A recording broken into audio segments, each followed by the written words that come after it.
C'est la suite de Continent Foot, toujours dans les locaux de Delsaf Media que l'on remercie. Et ils sont toujours là, Marion Edalo, Antata, Lémine Guessant, Nicolas Lelaurin. Tout le monde est là, Richard Joffo à la réalisation. Et là, maintenant, nous allons parler du PSG. Pourquoi parler du PSG? D'abord, parce que c'est peut-être la meilleure équipe du monde, c'est sûrement la meilleure équipe d'Europe, à coup sûr. Ils ont gagné la Ligue des Champions. Mais la question est simple, le PSG a-t-il révolutionné le football? Est-ce que Luis Enrique, Marion, est l'entraîneur qui aura tout modifié, le successeur de Pep Guardiola, le théoricien du présent et de l'avenir? Alors moi, je pense qu'il n'a pas révolutionné le football. Je retrouve un peu le Barça de 2015.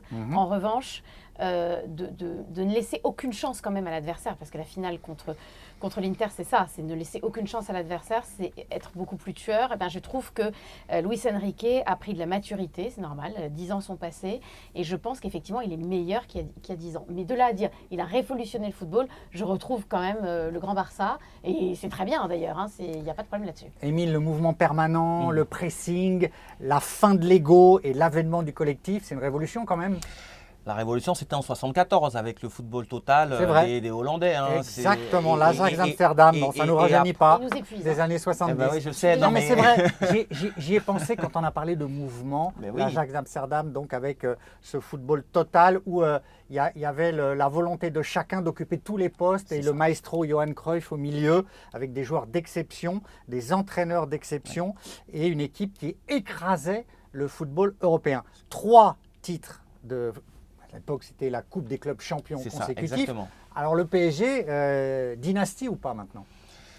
Il faut attendre peut-être un petit peu avant de parler de dynastie. Émile, oui, il faut attendre, ça c'est sûr. Gilles, heureusement vont-ils le faire ou pas? Heureusement que le PSG, avec tous ses moyens, enfin, arrive à avoir une identité footballistique. Victoire de l'argent. Enfin. Victoire de l'argent. Non, mais pas victoire de l'argent. Manchester City, ils ont des moyens aussi. Non, mais bien sûr. Real Madrid aussi. Ils sont en train de construire quelque chose. Qui a pris des années, mais ils sont en train de le construire. Ce n'est pas au bout d'une victoire en Ligue des Champions. On va parler de dynastie, même si l'équipe est très jeune.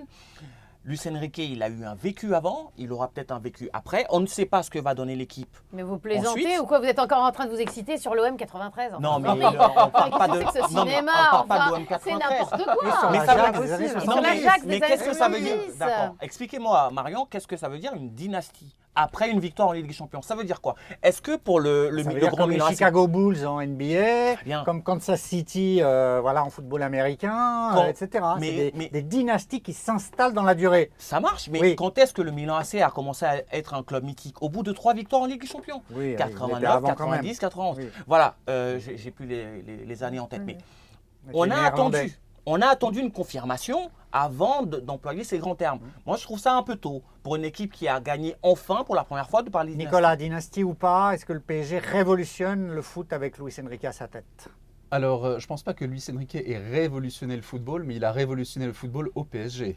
Parce que fini les stars, fini les égos, maintenant c'est l'équipe, et c'est ça qui est très beau. Il y a quand même une belle morale sportive là-dedans. C'est que l'argent, d'accord, mais l'argent pour en faire quoi? L'argent pour acheter des stars ne suffit pas, c'est vraiment, tu construis une équipe, tu construis des complémentarités, et ça y est arrivé, donc vraiment bravo à lui. Anta? Pour moi, il y a eu Cruyff et maintenant, il y a aussi Luis Enrique. Il a totalement Cruyff, entraîneur ou joueur? Entraîneur. Vous êtes jeune, entraîneur. Entraîneur, oui, je ne l'ai pas non plus connu entraîneur, mais quand même. Donc, pour moi, en tout cas, il a révolutionné le football à son niveau. Et je veux juste rebondir sur ce qu'a dit monsieur en face de moi. J'en ai marre. Rebondissez sur lui. Je rebondis même sur lui, je pense sur sa tête, parce que j'en ai marre qu'on parle tout le temps du compte en banque du Paris Saint-Germain. Je suis vraiment à 2 doigts d'appeler Nasser pour lui demander peut-être de vous faire un petit virement, peut-être que ça va passer un peu mieux la pilule. Oh non, mais je vais le prendre son virement. Il y a énormément d'équipes. Il y a énormément d'équipes qui ont des moyens faramineux, d'accord. Et on n'a jamais remis en question les titres qu'ils ont gagnés à cause de cela. Et moi, honnêtement, ça m'énerve, c'est carrément de l'énervement quand je vois que quand le PSG arrive enfin à gagner, et pour le coup, c'est pas avec l'équipe qui a coûté la plus chère de ces dernières années, qu'on rappelle encore que, après ils sont riches, encore heureux quand même qu'ils l'ont fait. C'est très bien ce qui s'est passé. Comment vous avez fait la refaites avec les Je refais encore c'est pour faire un peu les retraités. C'est pas Donc, moi, en tout cas, je suis très contente de ce qui s'est passé. C'était une révolution complète. Non, mais personne n'a remis en question le titre du PSG. J'ai dit juste. C'est vous un peu quand même, Émile. Encore heureux qu'ils aient gagné. Et on ne va pas s'extasier parce que le PSG a gagné le champion. Et on va se dire, ça fait 15 ans. Répondez-lui. Non, mais parce que je ne veux pas empiéter sur les paroles de sur la synthèse qui attend avec. Mais vous ne savez même pas ce qu'il va dire. Non, mais je ne sais pas. Non, en tout cas, ce qui est sûr, c'est que sur l'argent, on est effectivement sur des clubs qui sont immensément riches. Le PSG n'a strictement rien à envier, ou les autres n'ont rien à envier au PSG, que ce soit le Real, le Barça, Manchester City, c'est-à-dire qu'on arrive à un tel... On est sur des centaines et des centaines de millions, sur des milliards. Oui. La construction, elle se fait avec l'argent. Le côté, genre, c'est de l'argent. Voilà, on pourrait dire ça de Manchester United. On pourrait dire qu'il n'y arrive pas. On pourrait dire ça sur d'autres clubs. Le Paris Saint-Germain a une construction beaucoup plus intelligente que ce que l'on ose dire aujourd'hui. C'est-à-dire que finalement, 13 ou 14 ans pour gagner la Ligue des Champions, c'est ce qu'a fait Ferguson avec Manchester United. C'est ce avec moins de moyens. Avec énormément de moyens à l'époque. Non, mais c'était le club le plus riche du monde. Manchester était le club le plus riche du monde. Quand on voit, Nicolas, le pressing incessant, effectivement, le sens du sacrifice, la fin de l'ego, l'avènement du collectif, ça peut durer. C'est pour ça que je parlais de dynastie. Ça peut durer des années avec Luis Enrique. Est-ce que vous voyez s'installer au firmament du football européen le PSG ? Mais écoutez, là je vais faire très court, parce que je suis 100% d'accord avec vous et avec ces deux dames, donc cher monsieur, vous êtes tout seul. Il vaut mieux être tout seul que mal accompagné. Voilà. La formule. Qui est-ce qui vous accompagne mal? Personne, vu que je suis tout seul. Justement. C'est pas faux. Alors moi, ça m'a rappelé un match que j'ai vu, la finale de la Ligue des Champions, le PSG Inter. Ça m'a rappelé un des matchs que j'ai vu au stade et qui m'a le plus impressionné. C'est le Milan AC qui avait justement laminé le Barcelone de Cruyff, entraîneur, et qui avait mis fin à l'ère Cruyff quasiment à Barcelone. 4-0, 94 à Athènes, le Milan AC de De Sailly qui avait pulvérisé tactiquement, physiquement Barcelone. Et ça m'est resté en tête. Et quand j'ai vu le match PSG-Inter, ça m'a rappelé ça. Broyer son adversaire comme ça n'arrive jamais. J'en avais pleuré, moi. Jamais. Et vous parliez justement du football qui reste. On a parlé du football total. C'est vrai qu'il y a le football du Grand Milan et le football barcelonais des années 2000. Donc c'est vrai qu'il y a pour moi 3 phases. Et c'est vrai que Luis Enrique continue cette phase guardiolesque. Et voilà. Mais il y a aussi autre chose. Oui, il y a eu Guardiola aussi. Exactement. C'est ça. Voilà. Mais je voudrais quand même des félicitations ici. Oui, parce que ça fait des années... Qu'on vous félicite, vous? Absolument. D'accord. Absolument. Parce que ça fait quand même des années que je vous dis, le PSG gagnera la Ligue des Champions. C'est vrai. Avec un grand coach. Oui. Et chaque année, ils sont éliminés. Voilà. Et chaque année, je me disais, mais c'est Galtier, mais c'est machin. Je me disais, on a encore perdu 2 ans. Et avec Unai Emery, j'avais envie de me suicider. Et Tourelle, c'était la fin du monde. Et je me disais, mais est-ce qu'on a vraiment besoin de l'entraîneur de Mayence et de Dortmund? On se tape Tourelle. Et Galtier, c'est bien, c'est simple. Oui, c'est simple, mais c'est nul. Et voilà. Donc là, maintenant, Enrique, vous étiez sûr quand il est arrivé? Il avait déjà gagné la Ligue des Champions. Il avait quand même eu des joueurs comme Iniesta, Xavi, Messi, un grand vestiaire ne lui faisait pas peur. Et là, en plus, il a un vestiaire plus petit. Mais donc voilà, donc non, pour moi, il fallait un grand coach. Félicitations, Marion. Voilà. C'est vrai, félicitations parce qu'elle le mérite. Applaudissements même. Applaudissements. Si je peux me permettre. Ah oui, Nicolas, allez-y. Vous voulez des félicitations aussi? Félicitations, Nicolas. Bravo. Merci. Je peux en avoir moi aussi? Bravo. Voilà, on se félicite tous. Émile, moi, je suis toujours tout seul, donc pas besoin. Moi, tout le monde s'en fout. Allez-y, Nicolas. Encore une fois, c'est vrai, Luis Enrique, tout dépendra de s'il reste. Je pense qu'il a l'intention de rester. Et ça peut faire que le PSG devienne une dynastie. Mais c'est aussi, au-delà de l'entraîneur, c'est une volonté politique du club. C'est quand Nasser Al-Khelaifi a dit, maintenant, c'est lui qui a aussi arrêté la politique des stars. Il a compris que ça ne marchait pas. Donc il y a quand même une volonté politique. Et la question, c'est ça, c'est quelle va être la politique du club sur les années à venir. Il a compris que ça ne marchait pas. Je me demande si c'est pas plutôt parce que 2022, il y a eu la Coupe du Monde au Qatar. Messi d'un côté, Kylian Mbappé de l'autre.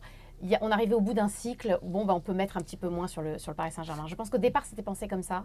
Et en fait, finalement... Et Marion, le PSG, parce que vous a félicité, mais votre idole, Kiki Mbappé, il n'est plus au PSG. Le PSG gagne sans lui. Alors oui. Alors, le PSG est plus fort sans Mbappé?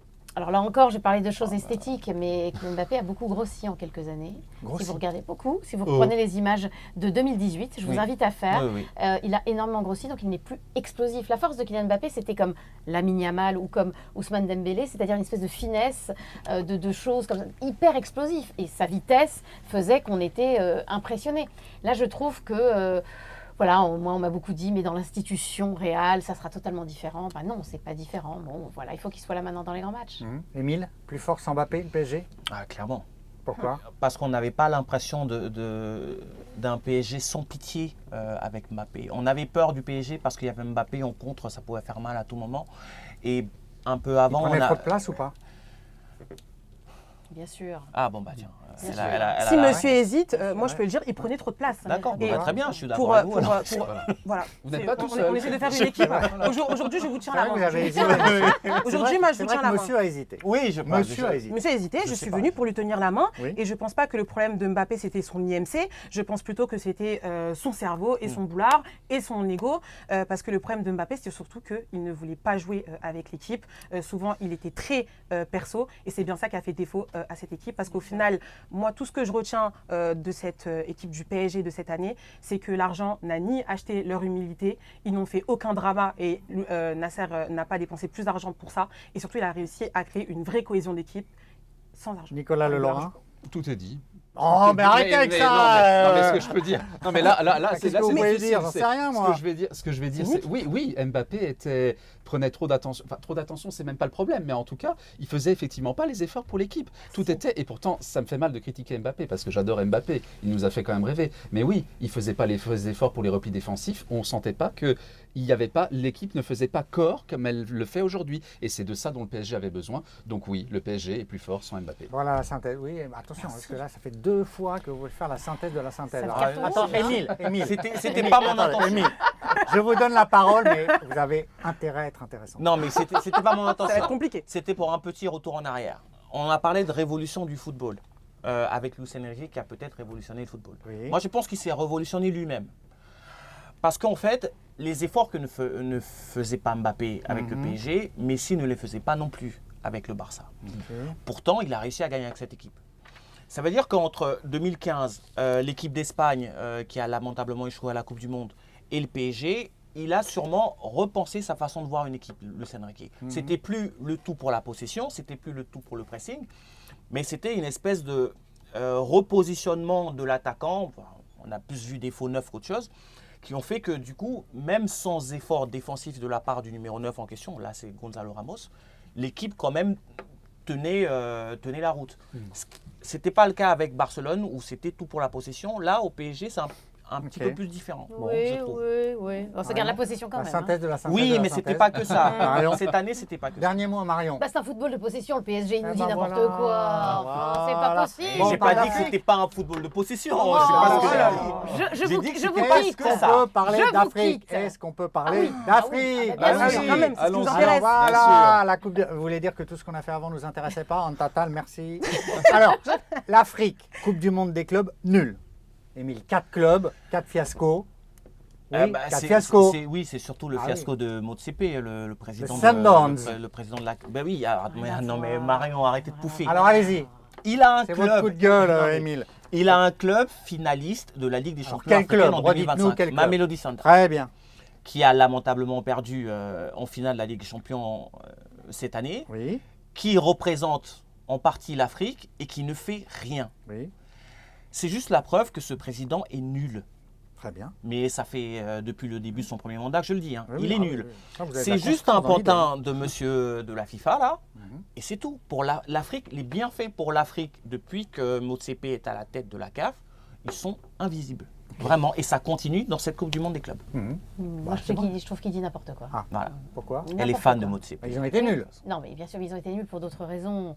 C'est la faute non, mais bien sûr, oui. de plein d'autres choses, mais notamment des moyens financiers. Alors j'ai compris que c'était grossier, qu'il ne fallait pas parler d'argent. Enfin, si les clubs africains avaient de l'argent aussi, ça serait plus facile pour s'ouvrir, pour se développer. Concernant Motsepe, juste un petit mot, il ne peut pas d'abord tout changer d'un coup, c'est long. Et en plus, je trouve que, en tout cas dans son travail pour les CAN qui sont passées, donc les 2 CAN qui sont passées, je trouve que c'est quand même bien meilleur qu'il y a 10 ans ou qu'il y a 15 ans.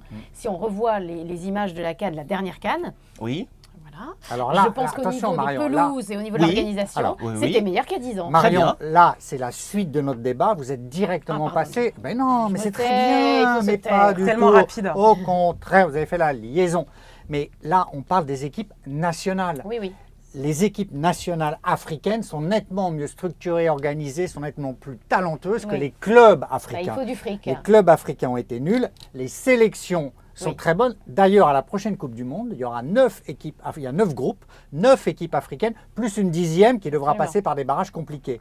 Mais ça fera 10 équipes africaines. Alors, est-ce qu'une équipe africaine peut gagner la Coupe du Monde et faire encore mieux que le Maroc, qui a illuminé la dernière édition? Mieux que le Maroc, pourquoi pas? Maintenant, ça va presque gagner alors. Oui, attendez, mais en tout cas, là, je trouve qu'il y a quand même un niveau du côté du Portugal, de l'Espagne. On va voir ce que Carlo Ancelotti fait avec le Brésil. La France est toujours là. Bon, l'Allemagne a quand même montré des choses à l'Euro. Il y a quand même l'Angleterre. Je pense que ça va commencer à être un tout petit peu difficile pour les nations africaines. Ah oui, il faut être sérieux à un moment. Et en plus, il n'y a plus de joueurs. Avant, il y avait Michael Essien, il y avait Drogba, il y avait Samuel Eto'o, Yaya Touré. Là, maintenant, il faut aller sur le Nigeria, Lookman et... Salah et Hakimi, on en parlait pour le Ballon d'Or. Ils sont dans les tout meilleurs postulants au Ballon d'Or. Ils ne peuvent pas tout porter. Petite mention spéciale quand même pour le Nigeria, peut-être. Si Osimhen n'est pas trop fatigué et Lookman nous montre des jolies choses, pourquoi pas? Émile. Lookman est un peu sur la fin, une saison et demie, un Ballon d'Or africain et s'en va. Ça y est, il est trop vieux, ça y est. Il est comme Giroud, quoi. Je sais pas, il faut qu'il prouve qu'il est encore jeune. Il faut qu'il aille à l'EHPAD. L'EHPAD, c'est bien ça. Je vous rappelle que les qualifications africaines battent leur plein. L'Égypte est bien partie dans le groupe A. Le groupe B, c'est le plus serré. RD Congo, Sénégal, Soudan. J'ai vu Sénégal-Togo au stade récemment. Le Sénégal a gagné, mais là, il y a des matchs au sommet qui attendent le Sénégal. Donc on a peur du Soudan maintenant. Et du Togo, attention. On a peur du Soudan. C'est-à-dire qu'on est le Sénégal, on a peur du Soudan. C'est un groupe très homogène. C'est un groupe très homogène. Voilà. C'est les îles Féroé, le Soudan. Oui, le Sénégal est deuxième avec 12 points, RD Congo 13. Groupe C, Afrique du Sud 13. Si je peux donner mes classements peinards, merci. Groupe D, Cap-Vert 13, Cameroun 12. Le Maroc se balade. F, Côte d'Ivoire 16, Gabon 15. Émile, vous tremblez?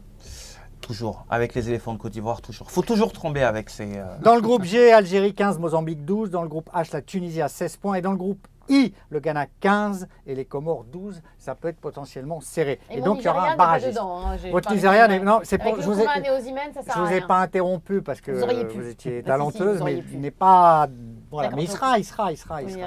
Non, mais alors, Émile. Oui, non, mais Gilles, votre classement, il est révélateur de ce que disait Marion. Je suis d'accord avec elle. Il n'y a pas de joueurs. Comment ça, il n'y a pas de joueurs? Il n'y a pas de niveau. Je pourrais vous faire le classement des poules européennes. Et, très bien. Le Soudan et le Cap-Vert, excusez-moi, dans les premières places, c'est quoi? C'est le Mozambique, c'est la Tanzanie. Non, mais où sont les cadors? Mozambique 12 points. Où sont les cadors du football africain? L'Égypte. Où sont le Cameroun? Où sont la Côte d'Ivoire? Cameroun 12. Le Ghana, totalement absent depuis quelques années. Côte d'Ivoire 16 en tête de poule. Non mais oui, j'ai tout le classement. Donc, voilà. Ghana, tête de poule I, vous écoutez pas ce que je dis? Sénégal deuxième. Tête de poule I, 15 points le Ghana. Mais très bien. Merci. Avec quel joueur? On va rappeler Michael Essien. Oui, on rappelle Michael Essien le plus vite possible. Donc pas d'équipe africaine pour gagner la Coupe du Monde? En fait, on ne pèse pas. L'Afrique ne pèse pas. Faut me laisser finir, s'il vous plaît. Allez-y. Très bien. Gueulez-moi. L'Afrique. Pas Nicolas, moi. L'Afrique ne pèse pas, elle ne pèse plus, sauf de façon épisodique sur des matchs amicaux. On a vu le Sénégal se balader en Angleterre. Bravo, j'ai vu le match, magnifique. C'est tout. Sinon, il n'y a rien, c'est vide. Si vous regardez les matchs, il n'y a pas de rythme, il n'y a pas de jeu. Tourelle a osé dire oui, alors les Sénégalais, ils faisaient la fête comme s'ils avaient gagné une compétition. Non, mais ils ont bien. Non, mais attendez, ils ont bien raison. La dernière fois qu'une équipe africaine a battu l'Angleterre, je ne sais pas si je peux me permettre. Nicolas, allez, vous pouvez tout vous permettre. Je me permets. Quand on supporte Nancy-Lorraine. Non, aucune équipe africaine ne gagnera la prochaine Coupe du Monde, ni celle d'après. Et il faudra au moins 15 à 20 ans pour que ça arrive. Merci. Ce n'est pas moi qui le dis. C'est le sélectionneur du Maroc. Il a dit ça au sorti de la dernière Coupe du Monde. Il avait dit il faut qu'on. Je reprends ses propos. Allez-y. Il faut qu'on travaille à la construction. Il faut qu'on travaille, qu'on gagne de l'expérience, qu'on construise l'ADN de la victoire à l'échelle africaine. C'est beau.